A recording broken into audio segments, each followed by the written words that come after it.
वाटतोय काही मार्ग सृष्टीमुखी पडले हो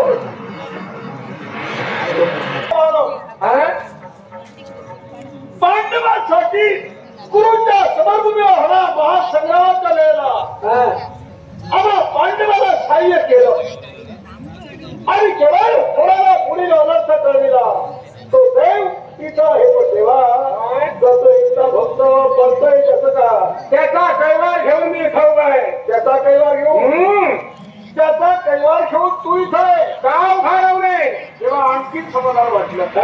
कारण एका मानवाचा कैवार घेऊन देवाचा राजा इथं आला म्हणजे आतापर्यंत जी पृथ्वी जिंकली त्याच्या सवाई जिंकल्याचं महाश्रय मला मिळालं असं वाटलं.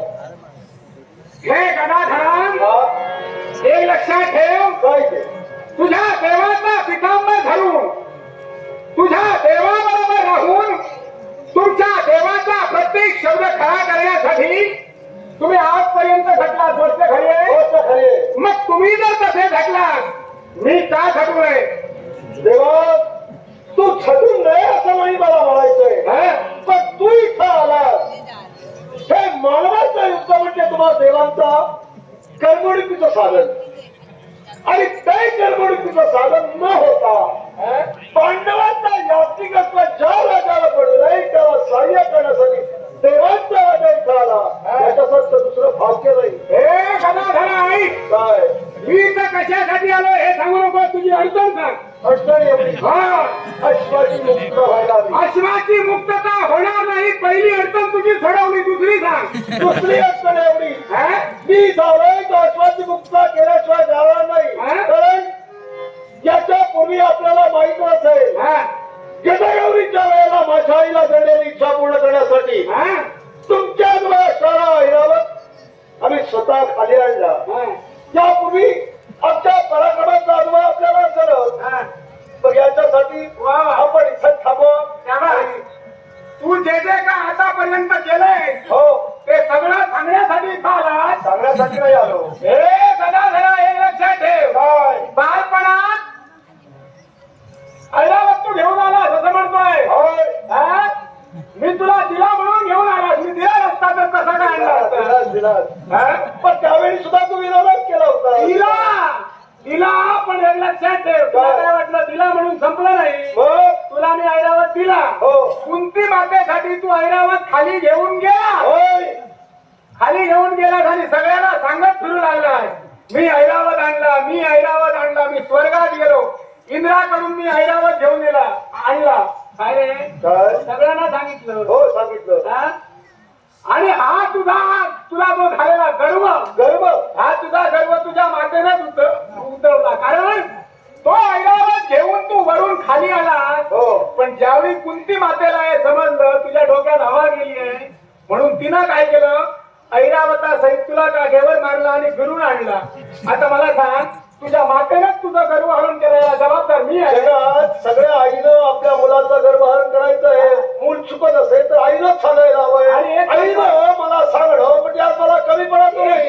एक सांगतोय तुला एक सांगतोय तुला वायू तत्वाचा तू तुमचा कसा जन्म झाला तुम्ही कसे पांडव जन्माला आलात कोणकोणत्या देवाच्या आशीर्वादाने तुम्ही आलात असं मला ठाऊक आहे. वायू तत्वाचा तू पंचमहाभूत पृथ्वी आप तेज वायू आणि आकाश ही पंचमहाभूत माझ्या स्वाधीन आहे.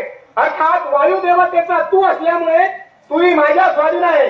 त्यामुळे तुला कसा खेळवायचा तुला कसा नाचवायचा आणि तुला कसा उडवायचा माझ्या हातात. तू पुण्यवान आहे.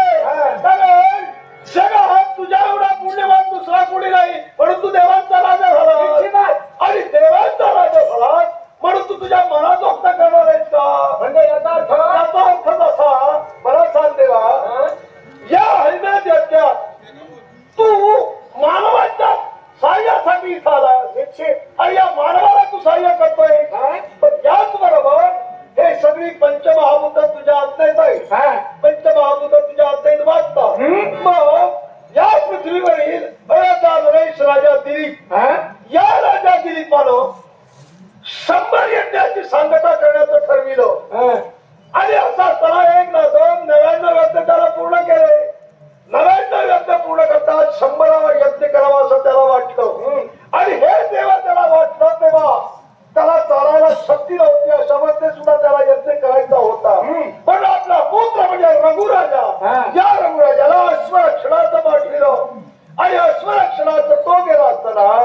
दुसरा पुण्यवंत होऊ नये म्हणून त्याचा तू घोडाच पडलास. त्याचा घोडा तू चोरून घ्यायला सुरुवात केली. अरे आणि हे तेव्हा त्या रघुराजाला कळलं. तेव्हा त्याला तुझ्यावर शरवृष्टी केली. तू खाली आला, दोघांचं निखळाचं युद्ध झालं. आणि या निखळाच्या युद्धात तू रघुराजा आत्महत्या पाहता तुझं वज्र फेकलास. त्यावेळी सुद्धा एक दिव्य शक्ती तुझ्यावर फेकली. त्यावेळी दोघेही मूर्छित पडला, पण तुझ्याजवळ अमृत होतो.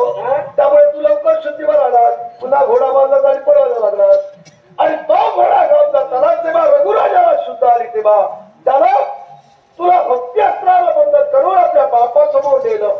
आणि बापासमोर तेव्हा नेलं तेव्हा तू त्या भक्ती अस्त्रात तडफडत असताना सूर्यनारायण कल्तीकडे झुकला होता.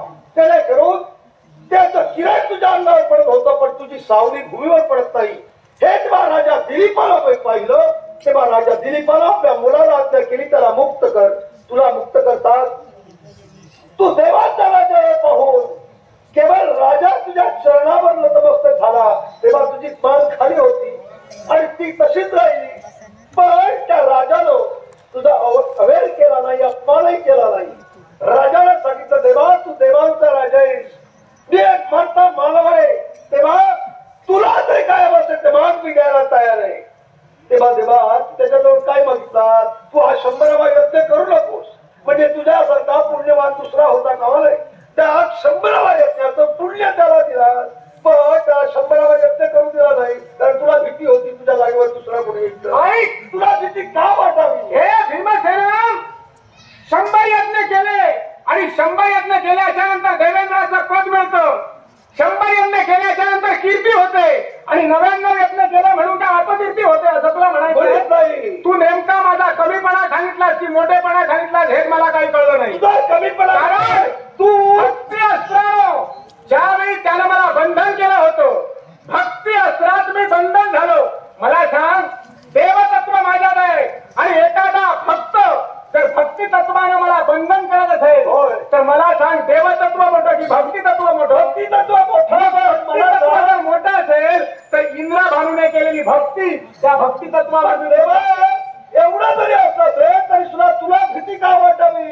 कारण तू तर 14 मन्वंतरापर्यंत या राजगादीवर विराजित होणार आहे, स्वर्गाच्या अधिष्ठित होणार आहे.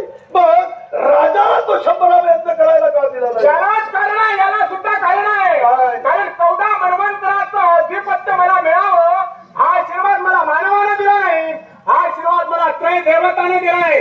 मला सांग, ते त्रय देवतांचे शब्द मी खोटे करू असं तुला म्हणायचं. देवाचे शब्द तू खोटे करावेत अशी माझी इच्छा नाही. पण केवळ एका मानवाचा आश्वास सुद्धा त्या वेळेला तू दिला एवढंच मला सांगायचं. याच्यासाठी मी एवढं तुला सांगतोय, साक्षात तू तरी प्रत्यक्ष देवांचा राजा बाबतीला झाला तर त्याला काय करून मला गदा दाखवू नकोस, गदा दाखवू नकोस. ही दुसऱ्याची आहे, दुसऱ्याची, तुझी नव्हे. गदा दाखवू नकोस. पण आता माझ्या बिंदू सरोवरात मिळालेली वृषपर्व्या दैत्याची ही गदा आहे, तुझी नव्हे. तुझ्यावर माझा विश्वास नाही. कारण गदा दुसऱ्याची. बायको अर्जुनानं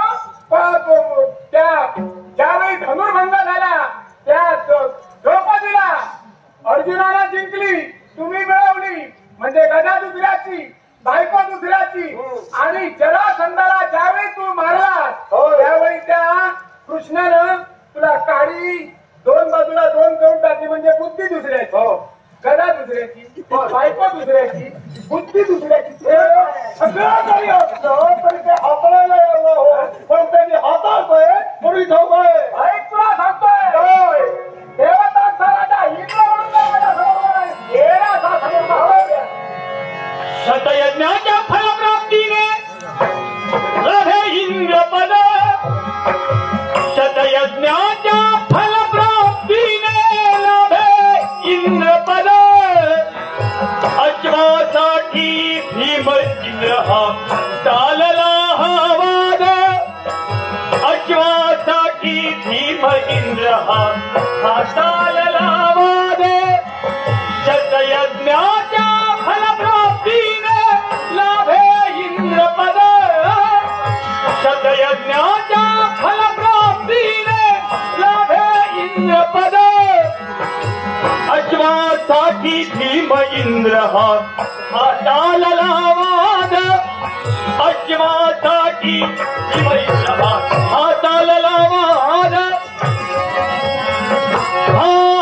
सत्तेसाठी वैरी होती रक्ताची ही नाती सत्तेसाठी वैरी होती रक्ताची ही नाती सक्का भाऊ पक्का वैरी जगाची रीती अहंकार